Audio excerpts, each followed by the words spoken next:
நண்பர் இயக்குனர் கதை சொல்லும்போது நான் வந்து இப்படியெல்லாம் நடக்குமா, இப்படிலாம் இருக்கா, இதுக்கெல்லாம் வாய்ப்பு இருக்கா அப்படின்னு கேட்டேன். ப்ரோ இது கதையில் ப்ரோ, இது உண்மையிலேயே நடந்த சம்பவம் ப்ரோ, மலேசியாவில் நடக்குது ப்ரோ அப்படின்னாரு.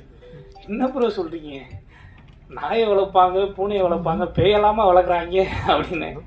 அந்த மாதிரி இது ஒரு ஜின்னை வளர்க்குற இதில் ஏற்படுற ஒரு கயாஸ் தான் இந்த படம்.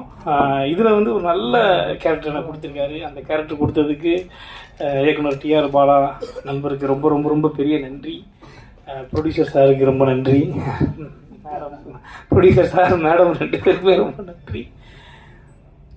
முகேன் ராவ் பிரதர் கூட சேர்ந்து நடிச்சு ரொம்ப மகிழ்ச்சியாக இருந்துச்சு. ரொம்ப ஃப்ரெண்ட்லியான ஒருத்தர். அவருக்கு நிறைய ஃபேன்ஸ், எங்கே போனாலுமே வந்து அவர் வந்து பயங்கரமான ரீச்சில் உடையவர். எங்கே போனாலும் அவருக்கு ஒரு ஃபேன்ஸ் கூட்டம் இருந்துக்கிட்டே இருக்காங்க. ஆனாலும் அவர் பயங்கர ஹம்புளாக இருப்பார். எனக்கு அவர் கூட இன்னும் நிறைய படம் சேர்ந்து நடிக்கணும் bro. Thank you so much bro. Bhavya சூப்பராக பண்ணியிருக்காங்க அவங்களுடைய கேரக்டரை. வினோதினி மேம் வந்து நாங்கள்லாம் பயங்கர ஃப்ரெண்ட்ஸு. வினோதினி மேம் எப்பவும் போல் கலக்கியிருக்காங்க. இந்த படம் கண்டிப்பாக அவங்க எல்லாருக்கும் பிடிக்கும். குறிப்பாக குழந்தைகளுக்கு பிடிக்கும். குழந்தைகளை கூட்டிகிட்டு போய் பாருங்கள். இந்த ஜின்னை வந்து நிச்சயமாக குழந்தைகளுக்கு பிடிக்கும். எல்லோரும் ஃப்ரெண்ட்ஸ் அண்ட் ஃபேமிலியோடு இந்த படத்தை பார்த்துட்டு உங்கள் சப்போர்ட்டை கொடுங்க. நன்றி, மகிழ்ச்சி.